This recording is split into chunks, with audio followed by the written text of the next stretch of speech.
quien introduce el dinero es el Estado, como todos los males, al exigir que se pagara la contribución en dinero. Eso es una obra del trienio constitucional. La primera vez que se exige que todos los tributos al Estado se paguen en dinero es obra de la modernidad. O sea, ellos dicen, tenéis que pagarnos todo en dinero, porque antes se pagaba el diezmo, ¿no? Entonces, el diezmo era mucho menos gravoso para el campesinado que lo que era el pago en dinero, porque era el 10% de lo que recogías, mientras que el pago, la contribución en dinero era una cantidad fija. En los años malos que venían las cosas mal dadas, te sentías ahogado, mientras que el otro siempre era el 10% de poco o mucho, si era la cosecha escasa, tal. La época de hambre del campesinado la crea la Revolución Liberal. En el siglo XVIII no hay hambre entre el campesinado. Se vive bien, es una sociedad, claro, no tenían los niveles de hiperconsumo repugnante que tenemos nosotros. El momento clave de una sociedad campesina miserable es a partir de la derrota del campesinado en la Primera Guerra Carlista.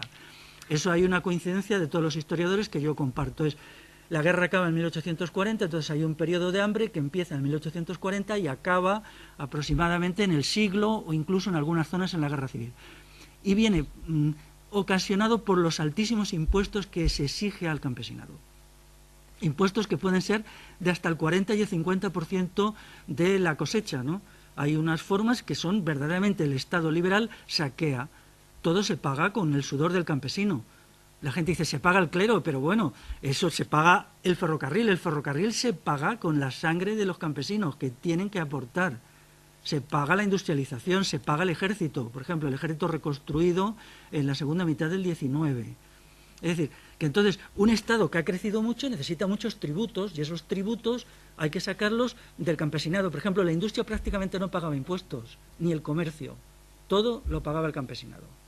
Y la industrialización se hace a costa del campesinado. Entonces dice, fíjate tú, la sociedad tradicional, qué funesta es porque era pobre. No era pobre porque fuera tradicional, era pobre porque el Estado la expoliaba. Entonces, y eso ya hubo historiadores en el siglo XIX que lo dijeron.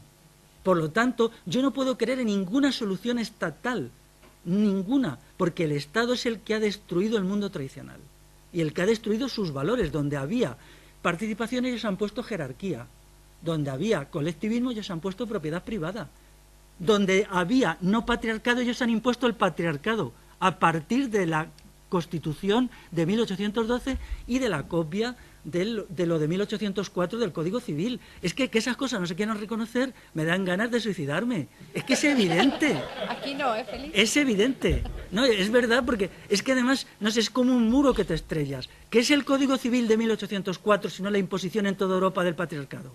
¿Y de dónde sale eso sino de la Revolución Francesa? No hay un documento previo anterior, no lo hay. Hay sí cosas. Por ejemplo, ahí se ha dicho una cosa sobre el Quijote.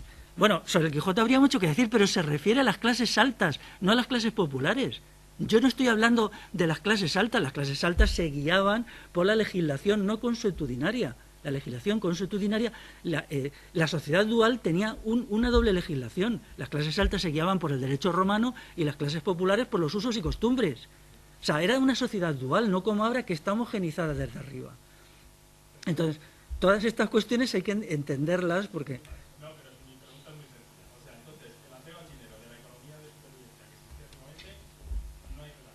El dinero no se usaba casi. O sea, eso era... Es que la gente casi no tenía dinero, ni lo necesitaba. Claro, mira, por ejemplo, en la familia de mi padre, allí ellos se dedicaban al negocio de los bueyes, ¿no? ¿Para qué se tenían bueyes? Bueyes para tirar por carreta, para pagar los tributos.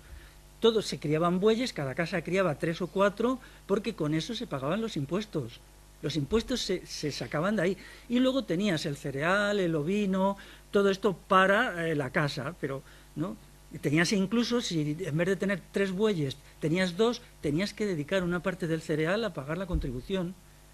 Entonces, esto era, el campesinado entregaba, hay una gente que dice que llegó a entregar el 50%, ya lo he dicho antes, cuando en la etapa preliberal ninguna familia campesina entregaba más del 20%, quizá el 18%, quizá el 17%, los tributos señoriales eran una tontería, consistían en una gallina, una cántara de leche o una cántara de vino, no tenían importancia. No, lo que pasa es que todo esto se ha embarullado para sacar una conclusión, que el mundo actual es maravilloso. Daros cuenta que lo que yo digo es una condena del mundo actual, porque el mundo actual queda fatal, queda como el malo de la historia, mientras que el mundo tradicional, sin ser idealizado, queda mucho mejor. Entonces, claro, por eso yo no tengo ningún futuro actualmente como pensador, porque siempre me dirán, pero ¿de qué vas? Claro, una crítica que me hacían por ahí dice, es que en tu caso tus libros no los lee la gente de la universidad. Digo, no me extraña. Digo, pobrecillos, les daría algo si los leyeran, ¿no?